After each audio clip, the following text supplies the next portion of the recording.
और आप देख रहे हैं मेरा चैनल मैकनाउ। तो ड्रॉबैक के वीडियोस को आगे चर्चा करते हुए क्लेम का टॉपिक ले रहे हैं। ड्रॉबैक का क्लेम प्रोसीजर क्या है और उसमें क्या क्या डॉक्यूमेंट्स की रिक्वायरमेंट रहती है वाइल क्लेमिंग फॉर ड्रॉबैक। यहाँ पे मैं ये सेक्शन अंडर सेक्शन 75 की तरह से बात करूँगा। 74 के तहत में आगे में चर्चा करेंगे। Got it? सॉरी, वो थोड़ा बैकग्राउंड नॉइज आ रहा है तो उसके लिए मैं माफ़ी चाहता हूँ। Coming back to the topic कि भाई क्लेम का प्रोसीजर जो होता है, ज़्यादा करके ये जो मैं प्रोसीजर बता रहा हूँ वो मैनुअल प्रोसीजर है। Got it? मैनुअल में क्या होता है कि भाई हमको डॉक्यूमेंटेशन प्रूफ देना रहता है। हालांकि अभी का सिस्टम क्या है कि भाई ऑनलाइन सब चीज़ें हो गई है। जैसे कि रजिस्ट्रेशन करना होता है ड्रॉबैक का, तो उस सिनेरियो में क्या एडी कोड का रजिस्ट्रेशन करते हैं, साथ में बैंक अकाउंट की डिटेल दे देते हैं कि कोई भी ड्रॉबैक अमाउंट हुआ उस पर्टिकुलर शिपिंग वीक के तहत जो आइस गेट में आईसीस में फाइल किया जाता है, तो उसके हिसाब से वो इलेक्ट्रॉनिकली ड्रॉबैक का अमाउंट सामने वाले को, एक्सपोर्टर को बैंक अकाउंट में दे दिया जाता है। कैसे? जैसे कि अभी क्या है, सिंगल विंडो सिस्टम है जिसमें क्या होता है कि जैसे ही बैंक का रियलाइजेशन हुआ तो बैंक के रियलाइजेशन जो सर्टिफिकेट है वो कस्टम्स के द्वारा पास किया जाता है कि इस शिपिंग बिल के तहत ये अमाउंट रिकवर हो चुका है। तो फिर कस्टम्स क्या करता है, वो कस्टम्स जो है वो ड्यूटी का जो रीइंबर्समेंट है उसको प्रोसेस करता है, आगे डिस्पर्स करता है। Got it? तो उस केस में क्या होता है, ये ऑनलाइन प्रोसीजर है जो ऑनलाइन ये तरत करते रहते हैं। बाकी हाँ, यहाँ पे जो आगे जो एग्जामिनेशन के जो पॉइंट्स आएंगे वो रेगुलरली हर एक शिपमेंट में होता है। Got it? कुछ कुछ ऐसे पॉइंट्स होंगे जो रेगुलर शिपमेंट में किए जाते हैं। तो चलिए आज शुरू करते हैं कि भाई मैनुअल प्रोसीजर क्या है। अगर जे हमको क्लेम नहीं मिल रहा है उस पर्टिकुलर ड्रॉबैक का ऑनलाइन में, यानी कि कुछ टेक्निकल ग्लिच की वजह से नहीं मिला है, तो हमको क्लेम करना रहेगा मैनुअली। तो उसके रिगार्डिंग चर्चा करेंगे। अगर जी हमको जो क्लेम मिला है प्रॉपर तरीके से नहीं मिला है, जो मिला है हमको लग रहा है वो कम है, तो उसके लिए सप्लीमेंट्री क्लेम आता है, तो वो सप्लीमेंट्री क्लेम भी किया जाता है। तो उसके रिगार्डिंग हम पूरी चर्चा करेंगे। Got it? तो पहला क्या है, डिक्लेरेशन बाय एक्सपोर्टर। कोई भी शिपिंग बिल या शिपिंग बिल जो हम फाइल करते हैं उसमें डिक्लेरेशन किया जाता है कि भाई जो भी आप यहाँ पे ड्रॉबैक क्लेम कर रहे हो उसमें देखो इसमें कितने रेट्स होते हैं, खास करके ये ध्यान रखना है अपने को। ऑल इंडस्ट्री रेट होता है, ब्रांड रेट होता है और स्पेशल ब्रांड रेट होता है। ऑल इंडस्ट्री रेट जो है वो डिसाइड किया जाता है कस्टम्स के द्वारा। Got it? और कस्टम्स के द्वारा एवरेज कंजप्शन के बेसिस पे वो डिसाइड किया जाता है।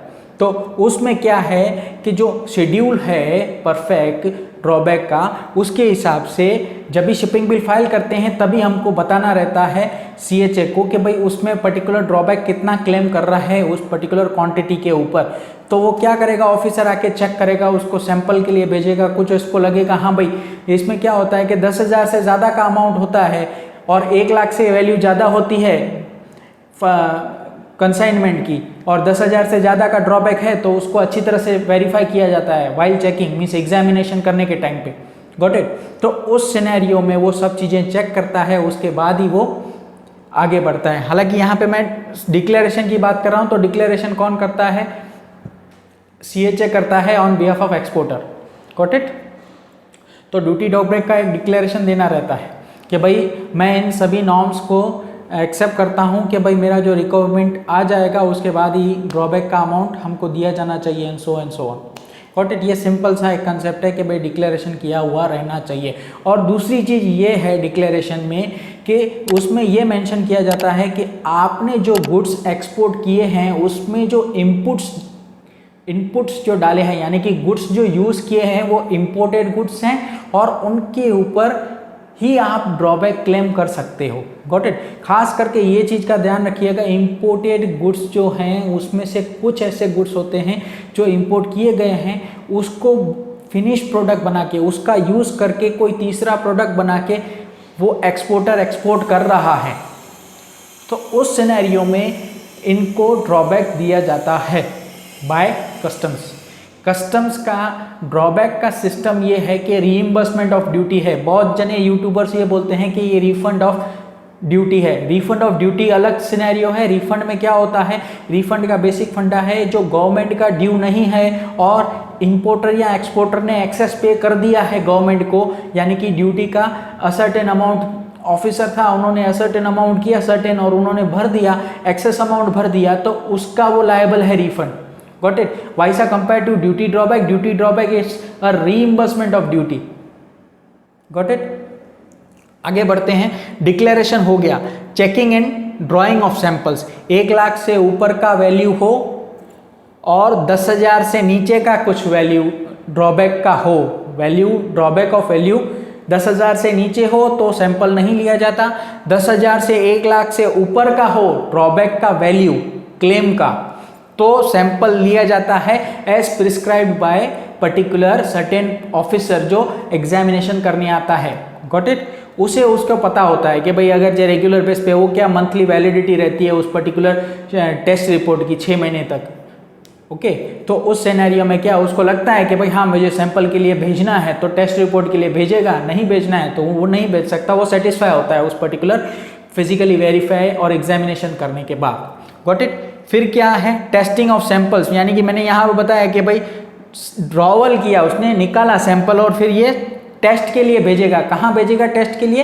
कस्टम्स की लेबोरेटरी में भेजेगा और उधर से एक रिपोर्ट आएगा, उसके बेसिस पे वो एग्जामिनेशन करेगा और एग्जामिनेशन रिपोर्ट में ये सबमिट करेगा कि मैंने इस पर्टिकुलर शिपमेंट का 100% मैंने चेक किया है, उसका इतना मैंने सैंपल निकाला है, ड्रॉ किया है और उसको सैंपल टेस्ट के लिए भेजा था और उसका ये रिपोर्ट आया है and so on, I am satisfied with my examination, कि भाई मैंने एग्जामिनेशन किया है, जो डिक्लेयर्ड है वो बरोबर है और जो वो क्लेम कर रहे हैं वो प्रॉपर अमाउंट है।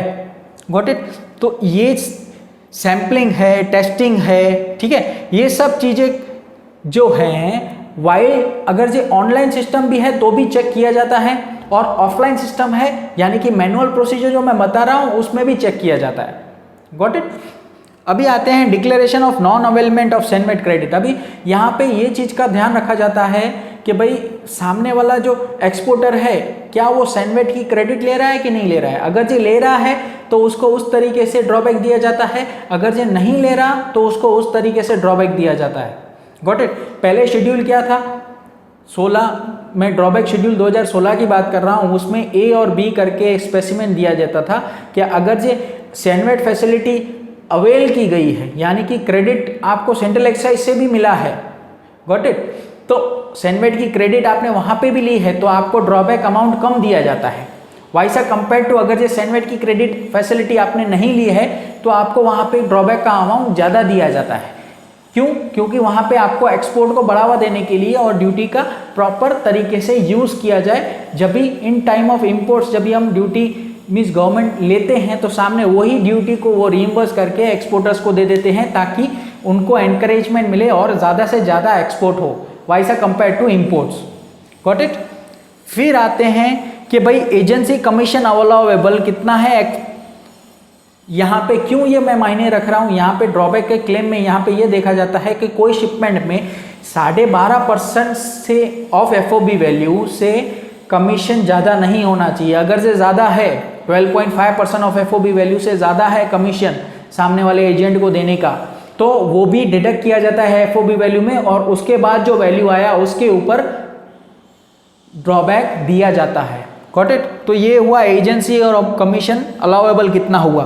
फिर है पेपर्स फॉर ड्यूटी ड्रॉबैक। अभी papers for claiming duty drawback में क्या क्या चीज़ आएगा? एक तो डिक्लेरेशन आ गया आपका, triplicate copy of shipping bill आ गया, export contract, packing list, ARE form, फिर इनवॉइस, ठीक है, इंश्योरेंस कॉपी, ये सभी चीज़ें दी जाती हैं। लेकिन खासम खास यहाँ पे ध्यान रखना कोई भी शिपमेंट अगर जो CIF बेसिस है या CNF बेसिस है यानी कि कॉस्ट फ्रेट इंश्योरेंस बेसिस पे ऊपर है या कॉस्ट एंड फ्रेट के ऊपर बेसिस है तो जो वैल्यू आएगा वो हमेशा जो कैलकुलेट किया जाएगा ड्यूटी ड्रॉबैक का वो FOB वैल्यू पे ही किया जाता है। Got it?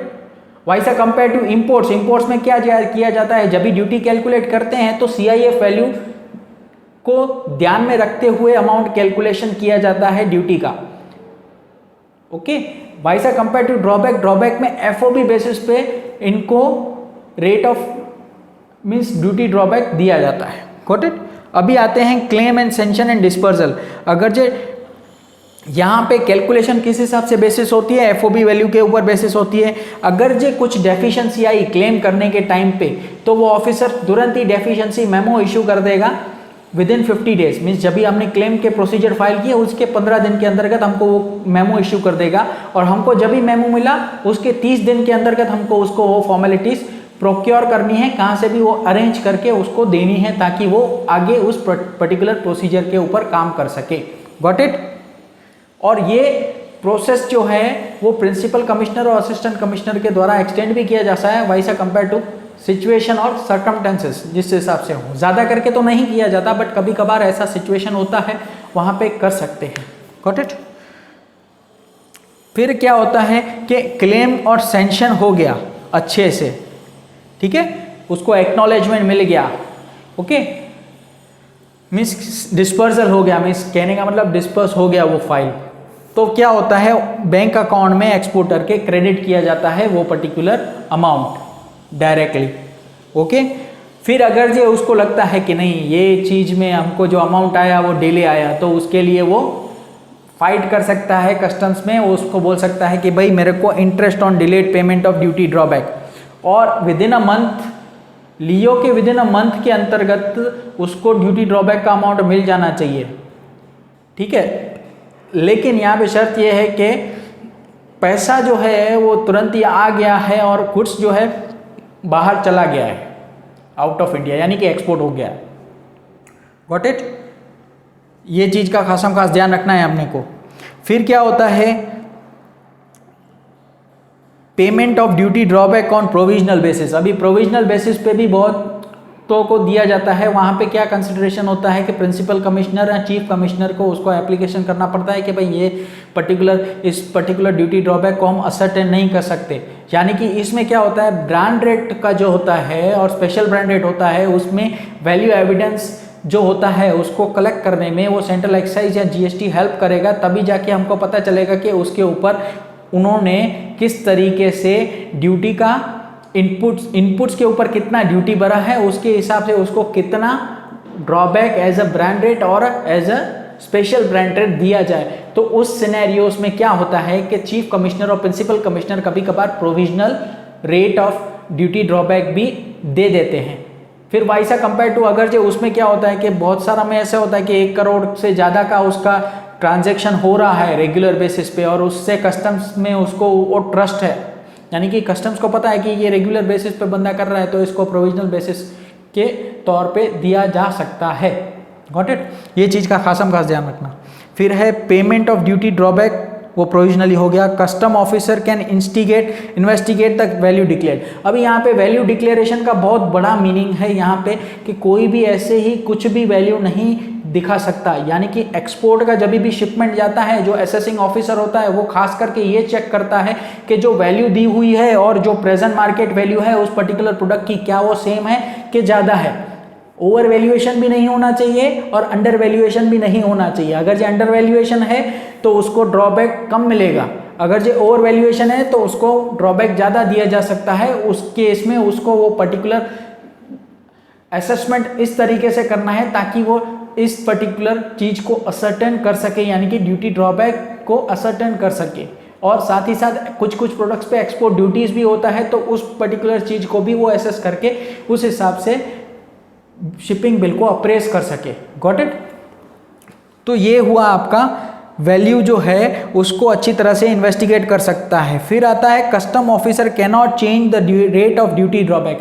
अभी ऑल इंडस्ट्री रेट जो है उसको कस्टम ऑफिसर कभी चेंज नहीं कर सकता, ठीक है। वाइसा कंपेयर टू ब्रांड रेट है और स्पेशल ब्रांड रेट है, उस सिनेरियोस में क्या होता है सेंट्रल एक्साइज का इन्वॉल्वमेंट रहता है और सेंट्रल एक्साइज पर्टिकुलरली वो कस्टम्स को लेटर भेजता है कि हाँ भाई इन्होंने ये इनपुट्स पे इतना इतना ड्यूटी का भरा हुआ है, इसको अभी इतना ब्रांडेड या स्पेशल ब्रांडेड दिया जाना चाहिए। उस बेसिस पे वो चीफ कमिश्नर और प्रिंसिपल कमिश्नर उस पर्टिकुलर चीज़ को ग्रांट कर देते हैं।